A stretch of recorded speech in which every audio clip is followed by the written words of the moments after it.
তুমি যখন তওবা করে আমার কাছে যখন তুমি অনুশোচিত লজ্জিত হইয়া যখন তুমি হাত আমার কাছে কইলা, তুমি যখন নিজেকে ব্যক্তি করার মতো এমন করে পরিস্থিতি করে ফেলবা, এ বান্দা শুনে রাখো আমি তোমার জিন্দেগীর সমস্ত গুনাহগুলো মাফ করে দেব। সুবহানাল্লাহ। আল্লাহ তাআলা কোরআনের মধ্যে বলতেছেন, ইয়া আইয়ুহাল্লাযীনা আমানু, আপনাদেরকে আমাকে বড় সুন্দর করে কোন পাপিষ্ঠ বান্দা বলে সম্বোধন করেন না, এই ইমানদার বলে সম্বোধন করতেছে। আল্লাহ তাআলা এত গুনাহ, এত নাফরমানি, এত বরকত কাজ করার পরেও আল্লাহ তাআলা বলে না হে পাপিষ্ঠ বান্দা, হে পাপিষ্ঠ বান্দী। আল্লাহ তাআলা তওবা বলতেছে, হে ইমানদারগণ, হে আমার ইমাম করনেওয়ালারা, তোমরা তওবা করো, তওবা করো নাসাহা, ভালোভাবে তওবা করো। আল্লাহ রাসূল সাল্লাল্লাহু আলাইহি ওয়াসাল্লাম বলেন, ইবনে মাজাহ শরীফের হাদিস, আল্লাহ রাসূল সাল্লাল্লাহু আলাইহি ওয়াসাল্লাম বলেছেন, যে ব্যক্তি তওবা করার মতো তওবা করবে, ওই ব্যক্তি যেন ওইরকম শিশু সন্তানের মতো হয়ে যায় যে সবেমাত্র ভূমিষ্ঠ হয়েছে, তার কোনো গুনাহ নেই। যে ব্যক্তি তওবা করার মতো তওবা করবে, তার আমল নামা আল্লাহ তাআলা ওই শিশু ব্যক্তির মতো করে দেবে। এখন আল্লাহ তাআলা এত সুযোগ দেওয়ার পরেও যদি আমরা সুযোগ যদি কাজে না লাগাই, আরে ভাই আমরা কখন সুযোগ কাজে লাগাই? মৃত্যুর পর যদি আফসোস করি তাহলে কাজে আসবে না। কারণ আল্লাহ তাআলা আপনাকে আমাকে সুযোগ দিয়েছিল ইবাদত করার জন্য, তওবা করার জন্য, আল্লাহর কাছে ক্ষমা চাওয়ার জন্য। কিন্তু আপনি আমি মৃত্যুর আগে আর কি করতে পারলাম না, আল্লাহর কাছে তওবা করতে পারলাম না, নিজের গুনাহগুলো আল্লাহর কাছে পেশ করতে পারলাম না, তাহলে এই কি জিন্দেগি? এটা কিসের জিন্দেগি? প্রতিদিন ঘুমানোর আগে আল্লাহর কাছে তওবা করেন না, যখন একাকী মসজিদের মধ্যে ঢুকেন তখন তওবা করেন না, আল্লাহ তাআলা আপনার তওবা যদি কবুল করে আপনার জিন্দেগির গুনাহগুলোকে মুছে দিয়ে নেক দিয়ে পরিপূর্ণ করে দেবেন। সুবহানাল্লাহ। আল্লাহ রাসূল সাল্লাল্লাহু আলাইহি ওয়াসাল্লামের যুগে হযরত ওমর রাদিয়াল্লাহু তাআলা আনহু যখন রাস্তা দিয়ে যখন হেঁটে হেঁটে যাচ্ছিলেন, আল্লাহর পয়গম্বর রাসূলুল্লাহ সাল্লাল্লাহু আলাইহি ওয়াসাল্লামের দরবারে যাওয়ার জন্য রাদিয়াল্লাহু তাআলা যখন রাস্তা দিয়ে যখন যাচ্ছিলেন, হঠাৎ করে যুবক এমন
ওমরকে বলো, এ আমার গুনার কাজগুলো মাফ করার জন্য এমন কোনো রাস্তা পাইছো কিনা? ওমর বলে, তোমাকে তো আল্লাহ রাসূল তল্লাশি করতেছেন আল্লাহ রাসূলের দরবারে নিয়ে যাওয়ার জন্য। ওমর রাদিয়াল্লাহু তাআলা ওই যুবকটাকে যখন হাইটা হাইটা নিয়ে যায়, আর যুবকটা কান্না করতে করতে আল্লাহ রাসূল সাল্লাল্লাহু আলাইহি ওয়াসাল্লামের দরবারে যাইয়া যখন বসলেন, আল্লাহ রাসূল বলেন, ও যুবক, তোমার আমার কি কাহিনী? যদি আমাকে একটু বলতা, আমি জানতাম তোমার গুনাহগুলো, ওই সমস্ত কাজগুলো কিভাবে তুমি মাফ চাইতে পারো। আল্লাহ রাসূল সাল্লাল্লাহু আলাইহি ওয়াসাল্লাম যখন একের পর এক প্রশ্ন করতে লাগলো, যুবকটা বলতে লাগলো, ও আল্লাহর রাসূল, ওই আরবের সত্যি কত ভিড় হয়ে যায়, কোনো ব্যক্তি মৃত্যুবরণ করে না, কোনো ব্যক্তি মৃত্যুবরণ করে না। আল্লাহ রাসূল বলেন, যখন মৃত্যুবরণ করছিল তখন তুমি কি করতা? আল্লাহ রাসূল বলেন, যখন এই প্রশ্ন করলেন, ওই যুবকটা বলে, আল্লাহর রাসূল, প্রত্যেকটা আরববাসী এলাকার প্রতিকার করে করে যখন আমি নিউজ দিতাম, কোনো ব্যক্তি যখন মৃত্যুবরণ করতো, আমি ওই কবরের পাশের মধ্যে বসে থাকতাম। রাত্রি যখন গভীর হয়ে যেত, সবাই যখন ঘুমের মধ্যে বিভোর হয়ে যেত, আমি তখন ওই কবরের পাশে বসে বসে চতুর্দিক দেখতাম কোনো ব্যক্তি আছে কিনা। যখন দেখতাম কোনো ব্যক্তি নাই, কোনো আত্মীয়-স্বজন নাই, কোনো পারদর্শী কোনো ব্যক্তি নাই, কবরটাকে কেমন করে প্রত্যেকটা পাশের থেকে কবরের কবরটাকে চুরি করে নিয়ে আসতাম। আর এটাই ছিল আমার জীবিকা। আল্লাহ রাসূল সাল্লাল্লাহু আলাইহি ওয়াসাল্লাম শুনে কান্না বেঁধে পড়ে গেলেন। আল্লাহ রাসূল বলেন, হে নাফরমান, শুনে নাও, এই দুনিয়া থেকে কোনো ব্যক্তি কাপড়ের কাপড় ছাড়া কোনো কিছু দিতে পারে না। বলে বলুন আল্লাহু আকবার। আল্লাহ রাসূল যখন বললেন, হে নাফরমান, তোর মতো এমন নাফরমান আমি আমাদের মধ্যে দেখি নাই। কেননা কোনো ব্যক্তির যদি আমল না থাকে, আমল ছাড়া যদি সে চলে যায়, এই কিন্তু পুরো কাপড় সে সিঁড়িবিহীন সাথে করে নিয়ে যায়। আর তুই নাফরমান ব্যক্তি, ওই সিঁড়িবিহীন কাপড়গুলো চুরি করে নিয়ে আসো। এই নাফরমান আর কি তোর সাথে ঘটনা করতে গেল ভয়। ওই যুবকটা যখন আরো কান্না করতে করতে করতে করতে একদম বেহুশের মতো হয়ে গেল, আল্লাহ রাসূল বলেন, এই তুমি আমাদের প্রত্যেকটা শুনে বলো। ওই যুবকটা বলতে লাগলো, অনেকদিন হয়ে গেল আমাদের মধ্যে কোনো ব্যক্তির মৃত্যুবরণ হচ্ছিল না, আর আমার ব্যবসা হচ্ছিল না। আর আমি যখন চতুর্পাশ যখন সাইসারি করে করে করে মোহাম্মদ কবিরা বলে বলে দেখলাম, আর কোনো ব্যক্তি নাই, কোনো মৃত্যুবরণ করে না, কাপড়ের কাপড়ও চুরি করতে পারতেছিলাম না। হঠাৎ করে আরবের এক পুত্র থেকে একজন কর্তা মিশনের মহিলা মৃত্যুবরণ করেছে। সে একজন ছিল কর্তা মিশনের মহিলা, যাকে দুনিয়ার কোনো ব্যক্তি দেখতে পায় নাই, দুনিয়ার কোনো মানুষ তাকে দেখতে পায় নাই। সে একজন ছিল আল্লাহওয়ালা, তাকওয়াবান করে পর্দার করে একজন নারী ছিল। ওই নারীর যখন মৃত্যু হয়ে গেল, আর আমি যখন খবরটা শুনতে পেলাম, সঙ্গে সঙ্গে ওই মহিলার ঘরের চারপাশে আমি তখন উপস্থিত হয়ে গেলাম। প্রত্যেকটা আত্মীয় স্বজনের সাথে আমি কি করতে লাগলাম, আর সরঞ্জামি গুছাইতে লাগলাম, বাজার থেকে মাছ কাটতে লাগলাম, দোকান থেকে কাপড়ের কাপড়গুলো কিনে আনলাম। আল্লাহ ভাই নাম্বার বলে, এই যুবক, পরে তোমার সাথে কি ঘটনা ঘটলো? ওই যুবকটা বললো, বাবার থেকে যখন দামি একটা কাপড়ের কাপড় আমি নিজে ওই নারীর জন্য আনলাম, আর কাপড়ের কাপড় দিয়ে যখন পেছানো হলো, ওই মৃত নারীটাকে যখন কবরের মধ্যে কাপড় কাপড় করে আত্মীয়-স্বজন যখন চলে এসেছে, আরে আত্মীয়-স্বজন যখন সবাই সারাদিন ওই মৃত ব্যক্তির এবং জানাজার কাপড় দাফন করতে শরীরে একদম ক্লান্ত হয়ে গেছিল, আর ঘরের মধ্যে যখন বিমূঢ় হয়ে গেছিল, ওই কাপড় ছোড়া যুবকটা কবরের পাশে যখন পয়সা গেল, আর চোখের ঘর তাকাইয়া তাকাইয়া দেখতেছিল, এমন কোনো ব্যক্তি আসেনি, ওই কবরের পাশে কোনো ব্যক্তি আসবে কিনা, আর আমার সুযোগটার কাছে লাগাইতে পারে কিনা। ওই যুবকটা যখন পয়সা যখন দেখতে চাইল, দুনিয়ার সব মানুষ এবং প্রাণ যখন সবাই যখন ঘুমের মধ্যে ভিতরে হয়ে গেল, আর দেখতে পেল সে ছাড়া আর এখানে কেউ সবার ব্যক্তি দেখতেছিল না। এই প্রত্যাশীলের নারীর কবরটা এমন ভাবে কবরের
নিশ্চয়ই তুমি এমন কোনো অপকর্ম কাজ লিপ্ত হয়ে গেছিলা। যুবকটা লজ্জায় আল্লাহর রাসূলকে বলতেছিল না, সে লজ্জিত হইয়া এমন ভাবে অনুশোচিত হইয়া কান্না করতেছিল, নিজেকে এমন অপরাধী মনে করতেছিল, বলতেছিল আল্লাহর রাসূল দুনিয়ার বুকে আমার মতো নাফরমান, আমার মতো বক্তা কাবাচার ব্যক্তি আর কেউ হতে পারে না। আল্লাহর রাসূল বলেন, যুবক তুমি একটা আমাকে বলো, পরিষ্কার করে বলো, কোনো কিছু লুকানোর কোনো প্রয়োজন নাই। ওই যুবকটা এবার বলতে লাগলো, ও আল্লাহর রাসূল মাটি যখন কবরে খনন করতে লাগলাম, খনন কইরা এত সুন্দর যুবতী একটা নারীর লাশ আমি দেখা নিজেকে সামলাতে পারি না। নাউজুবিল্লাহ। যখন সে যুবতী নারীর লাশটা দেখলো, না লাশটা দেখার সঙ্গে সঙ্গে আর ওই নিজের লালসা এবং চাহিদাকে সামলাতে না পেরে ওই মৃত ব্যক্তির লাশের সাথে জিনার কাজের মধ্যে লিপ্ত হয়ে গেল। নাউজুবিল্লাহ। দেখছেন ওই মূল ঘটনা এটা। আল্লাহ রাসূল বলে, এ যুবক তুমি কোনো কিছু লুকাইও না, আমার কাছে খুলে বলো। আল্লাহ রাসূল যখন বললেন তখন যুবকটা বলল, ও আল্লাহ রাসূল যখন আমি কবরের মাটিগুলো সরাইয়ে দিলাম তখন দেখতে পেলাম যে এত সুন্দর একটা যুবতী নারী, যে নারীকে দেখার পরে আমি নিজেকে সামলাতে পারি না, সঙ্গে সঙ্গে আমি কি করলাম, জিনার কাজের মধ্যে লিপ্ত হয়ে গেলাম। যখন জিনার কাজে লিপ্ত হয়ে গেলাম তখন আমি দেখলাম যে আমার হাতটা এমন ভাবে চোখ করে ধরে ফেললো। আল্লাহর পয়গম্বর বলেন, এরপর কি হলো রে? যুবকটা বলতে লাগলো, যখন আমার হাতের মধ্যে যখন এমন ভাবে কাঁচি করে ধরে ফেললো, দুনিয়ার চতুর্দিকে তাকাইয়া দেখি, ডানে তাকাইয়া দেখি মাটিগুলো টলটল করে কাঁপতেছিল, বামে তাকাইয়া দেখি মাটিগুলো টলটল করে কাঁপতেছিল, উপরে তাকাইয়া দেখি আসমান এমন ভাবে আলো মেঘ মারা হয়ে গেছে। এখন দেখি আমি এখান থেকে যাওয়ার মতো আর কোনো রাস্তাও দেখতেছি না। যুবকটা বলে, ও আল্লাহর রাসূল ওই মৃত নারীটা আমাকে বলতে লাগলো, দুনিয়ার বুকে আমাকে এমন কোন ব্যক্তি আমাকে দেখতে পারে নাই, আমি আল্লাহর ভয়ে এমন তাকওয়া বানিয়ে ছিলাম, এমন পরহেজগার ছিলাম যে দুনিয়ার কোনো আত্মীয় স্বজন আমাকে দেখে নাই। আমি দুনিয়া থেকে পবিত্র পাক পবিত্র হইয়া আল্লাহ তাআলার সাথে মুলাকাত করার জন্য, সাক্ষাৎ করার জন্য আমি রওনা হলাম। এই নাফরমান তুই আমাকে আল্লাহ তাআলার সাথে মুলাকাত করার আগে আমাকে মধ্য রাস্তার মধ্যে নাফাক করে রেখে গেলে, এই শুনে না আমি তোর বিচার আল্লাহর কাছে করে দিলাম। তোর বিচার দুনিয়া যদি কেউ করতে করো আর না করো, আল্লাহ তাআলার কাছ থেকে যদি কোনো রেহাই পাবে না। আল্লাহু আকবার। ওই নারী যখন বিচার দিয়ে দিল আর যখন সঙ্গে সঙ্গে তার হাতটাও ছেড়ে দিল, যুবকটা চিৎকার করে কান্না করে করে এমন ভাবে তার দিলের ভিতরে এমন ভাবে ভয় চলে আসলো। সেদিন থেকে সে এমন একটা মৃত্যু অবস্থায় বসে বসে কান্না করে, চুপ চুপ করে কান্না করে। আল্লাহ রাসূল বলেন, এ নাফরমান, তোর মতো নাফরমান যুবক আমার দরওয়াজা থেকে বের হয়ে যায়। বলুন নাউজুবিল্লাহ। আল্লাহ রাসূল বলেন, তোর মতো নাফরমান যুবকের জায়গা আমার কাছে নাই, তুই এখন চলে যা, বের হয়ে যা। আর যখন ওই যুবকটা দেখলো, যে যুবকটা ভাবছিল যে আল্লাহ রাসূল সাল্লাল্লাহু আলাইহি ওয়াসাল্লাম বলেন, রাহমাতুল লিল আলামিন, যে রাহমাতুল লিল আলামিনের কাছে আসলে সবাই উপায় পায়, রাস্তা পায়, মাপের জন্য কোনো একটা দিক পায়। কিন্তু আজকে যেহেতু আমাকে আল্লাহ রাসূল সাল্লাল্লাহু আলাইহি ওয়াসাল্লাম নিজে স্বয়ং বের করে দিয়েছে, এই জমিনে বুঝি আমার মতো নাফরমান আর কেউ নাই। আল্লাহ তাআলা আমাকে মাফ করবেন না, কেননা আল্লাহ রাসূল আমাকে বের করে দিয়েছেন। এমন ভাবে যখন কান্না করতে করতে যখন সে আল্লাহর রাসূলের দরবার থেকে বেরিয়ে গেল, পাহাড়ের এক চূড়ার মধ্যে উঠিয়া জমিনের মধ্যে সাজদায় পড়িয়া পড়িয়া আল্লাহর কাছে কান্না করতেছিল, তওবা করতেছিল, আল্লাহ সে দুনিয়ার বুকে আমার মতো নাফরমান আর কেউ নাই, আমার মতো গুনাহগার আর কেউ নাই। আল্লাহ দুনিয়ার অনেক ব্যক্তির দরওয়াজায় গিয়েছি, কোনো দরওয়াজায় জায়গা পাই নাই। আল্লাহ তোমার দরওয়াজা যদি আমার জন্য যদি যদি না করে দাও, আল্লাহ তুমি তুমি আমাকে এখন যদি ঘোষণা করে দাও, আমার দরওয়াজা থেকে বের হয়ে যাও। আল্লাহ আমার মতো নাফরমান মনে হয় এই গুনাহ বোঝা, এই গুনাহ এত ভারী বোঝাটা নিয়ে মনে হয় দুনিয়া থেকে বিদায় নিতে হবে। এমন ভাবে যখন ধীরে ধীরে ধীরে ধীরে কান্না করতে করতে করতে করতে যখন অনেক বছর যখন চলে যায়, আর যুবকটার শরীরের দিকে তাকাইলে আর কোনো বস্তু দেখা যায় না। পাহাড়ের তরুণতা, গাছপালার পাতালতা এগুলা খেয়ে খেয়ে সে চলে আর আল্লাহর ইবাদত করে, আল্লাহর কাছে তওবা করে। যুবকটার দিকে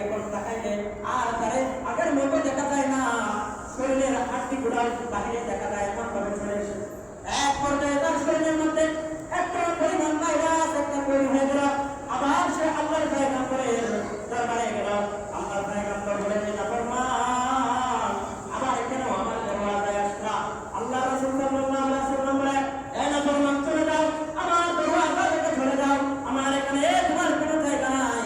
আল্লাহ তাআলা ইলহাম থেকে কুদরতভাবে আল্লাহর রাসূলকে জানায়া যায়, ও আল্লাহর রাসূল, কোন ব্যক্তি কোন বান্দাকে মাফ করার জন্য ক্ষমতা এবং চাবি একমাত্র আমি আল্লাহ তাআলার কাছে বলে বলুন সুবহানাল্লাহ।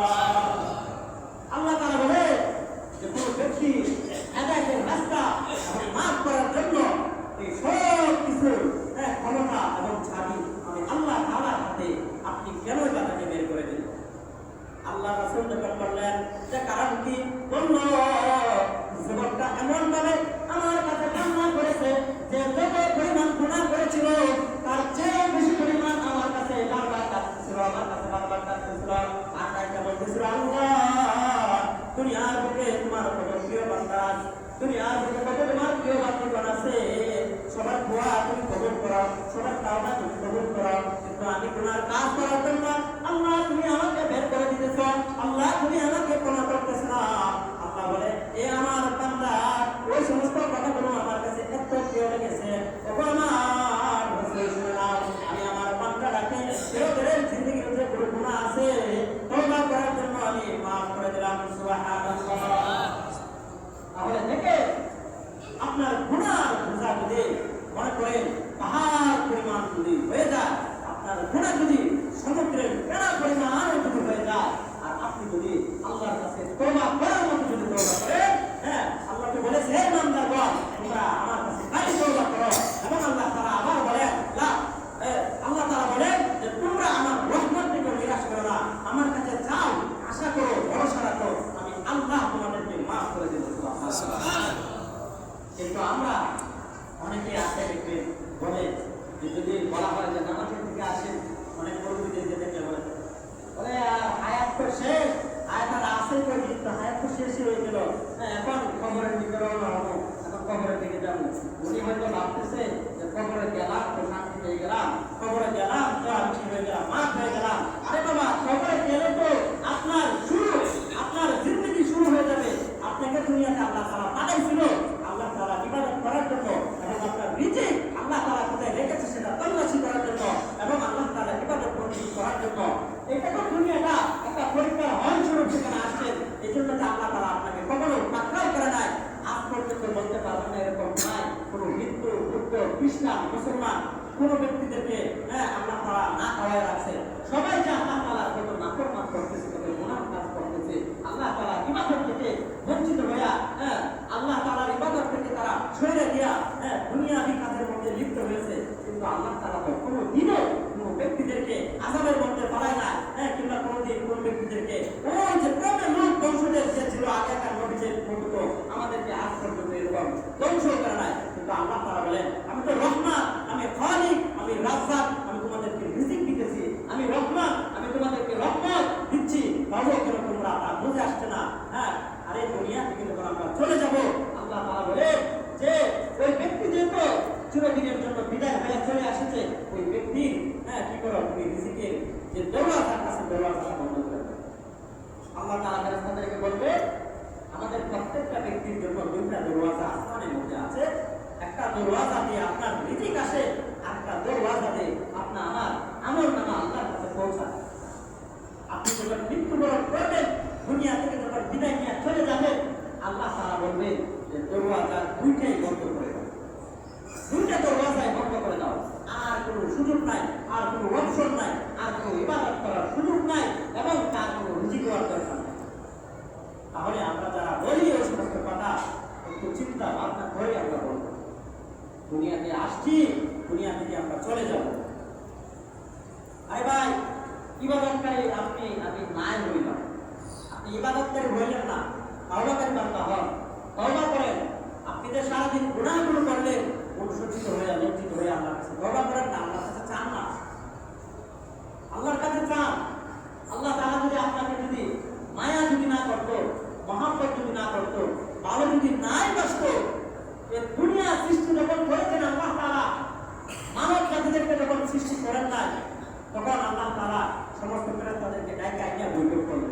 বৈঠক করে বললেন যে ফেরেশতারা শোনো, আমি দুনিয়ার বুকে কিছু মানব জাতি তৈরি করতে চাই, মানব জাতি থেকে পাঠাতে। ফেরেশতারা শুনে বলে আল্লাহ, ওই সমস্ত মানব জাতি দুনিয়ার মধ্যে পাঠাই হইব না। আল্লাহ বলে কেন? বলে যে ওই সমস্ত মানব প্রক্রিয়া, ওই সমস্ত আদম সন্তানরা দুনিয়ার মধ্যে এত পাপাচা আর গুনাহ কাজের মধ্যে লিপ্ত হইবে, গায়ে গায়ে দ্বন্দ্ব লাগবে, এবং পিতা সন্তান এরকম ভাবে তারা দ্বন্দ্ব লাগবে, একে অপরে কোনো মারামারি এরকম ভাবে রক্ত জড়াবে, আপনার ইবাদত করবে না, বিভিন্ন গুনার মধ্যে তারা কি করবে? জড়িত থাকবে। আবার ফেরেশতারা বলেন আল্লাহ, আমরা যারা ফেরেশতারা আছি আপনার তো সর্বদাই আপনার ইবাদত করতেছি। আল্লাহ তাআলা দেখেন, যখন আপনি আমাকে সৃষ্টি করে নাই, সৃষ্টি করার জন্য প্ল্যান করলেন, পরিকল্পনা করলেন, তখন থেকে কতটুকু মায়া, কতটুকু মহাব্বত আল্লাহ তাআলা মায়া সুরে ফেরেশতাদেরকে বললেন, হে ফেরেশতারা শুনে রাখো, তোমরা যে সমস্ত অটোমেটিক ইবাদত গুলো করো, সে অটোমেটিক ইবাদত আমি আল্লাহ তাআলার দিলের মধ্যে তৃপ্তি পাই না। জোরে বলুন আল্লাহু আকবার। আমি আল্লাহ তাআলা জানি তোমরা ফেরেশতারা তা জানো না।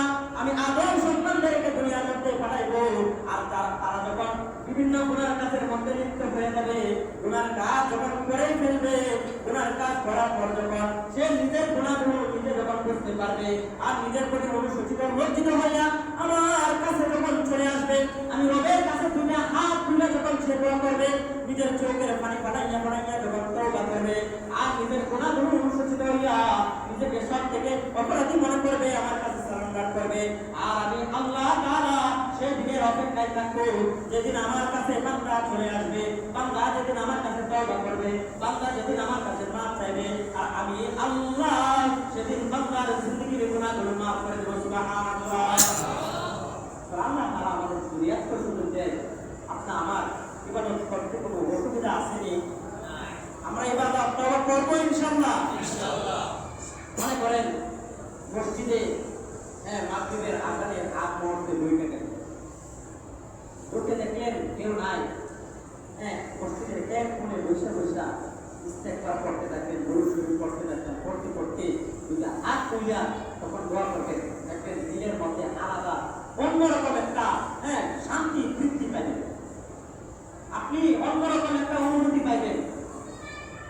মসজিদের কোনো এক পাশে বসে বসে আপনার চোখ দুটো বন্ধ করে যখন জিকির করতে থাকবেন, ইস্তেগফার করতে থাকবেন, আর চোখ বন্ধ করে যখন আল্লাহর কাছে দোয়া করবেন আর নিজের গুনাহগুলো আপনি স্মরণ করবেন, আপনি তো জানেন আপনি কি করছেন, শয়তানের টোকাই হোক, আপনার টোকাই হোক, যেভাবে হোক যে গুনাহ করছে, আপনি যখন আল্লাহর কাছে এইভাবে যখন কান্নাকাটি করতে থাকবেন, আল্লাহ তাআলা যখন আপনাকে দেখবেন যে প্রতিনিয়ত বান্দাটা আমার কাছে তার নিজের গুনাহগুলো সঁপে তুলে দেয়, নিজে সারেন্ডার করে, আল্লাহ তাআলা আপনার পরকাই আপনার জন্য কি হয়ে যাবে? নাজাতের জন্য এবং নিজের জিন্দেগির গুনাহগুলো মাফের জন্য যথেষ্ট হয়ে যাবে। মনে করেন বাসার মধ্যে একটু সুযোগ পাইলেন, ঘুমানোর আগে একটু সুযোগ পাইলেন, জায়নামাজটা কান দিয়ে বিছায়া আপনি বসে গেলেন, ইস্তেগফার করতে থাকবেন, দরুদ শরীফ পড়তে থাকবেন, পড়তে পড়তে ওই মনে করবেন যে হয়তোবা আমি এই যে ঘুমাচ্ছি এটাই ভাবতে পারে যে আমার শেষ চিরদিনের জন্য লোক, চোখ যদি খুলে আবার আমি দুনিয়া পাবো, চোখ যদি চিরদিনের জন্য যদি বন্ধ হয়ে যায় তাহলে এই দুনিয়া থেকে আমার এখনই বিদায় নিতে হবে। আপনি জায়নামাজটা বিছায়া রাখবেন, আল্লাহর কাছে দোয়া করতে থাকবেন, ইস্তেগফার করতে থাকবেন, নিজের গুনাহগুলো স্মরণ করতে থাকবেন। ওই সমস্ত জিনিসগুলো আল্লাহ তাআলা সবথেকে বেশি পছন্দ করে। কেননা অনেক ব্যক্তিরা বলেন হুজুর আমার জন্য দোয়া করেন, আরে ভাই আপনি আল্লাহর কাছে দোয়া করেন না, দেখবেন আমাদের থেকে আপনার দোয়াটা আল্লাহ তাআলার কাছে সবথেকে বেশি কবুল হতে পারে। কেননা আপনি যে এত পরিমাণ গুনাহ করছেন আর নিজের গুনাহগুলোর প্রতি আপনি লজ্জিত হইয়া আল্লাহর কাছে আপনি কেঁদে যখন চাইবেন, আল্লাহ তাআলা বলবেন এত পরিমাণ গুনাহ করার পরেও আমি রব থেকে সরে যাই না, আমি আমার বান্দাকে মাফ করে দিলাম। সুবহানাল্লাহ। আল্লাহ তাআলা আমাদের সবাইকে যেন বেশি বেশি করে ইবাদত করা এবং তওবা ইস্তেগফার করার জন্য সুযোগ এবং ইসলামের প্রতি বোধ যেন সকলের ভিতরে ঢোকায় দেয়। সবাই বলেন আমিন। কেননা ভাই এই দুনিয়া থেকে আমরা সবাই পরহেজগার, মানে ইবাদতকারী হতে হলে আপনার তাহাজ্জুদ করতে হবে, ৫ ওয়াক্ত নামাজ শরীয়ত করতে হবে, নফল ইবাদত করতে হবে, প্রত্যেকটা ইবাদত কোনটা বিশেষণ করার পরে আপনি হবেন আল্লাহ তাআলার একজন খাঁটি ইবাদতকারী। এখন মনে করেন আপনি কাজে কর্মে ব্যস্ততা, ব্যবসার কাজে ব্যস্ততা, আপনি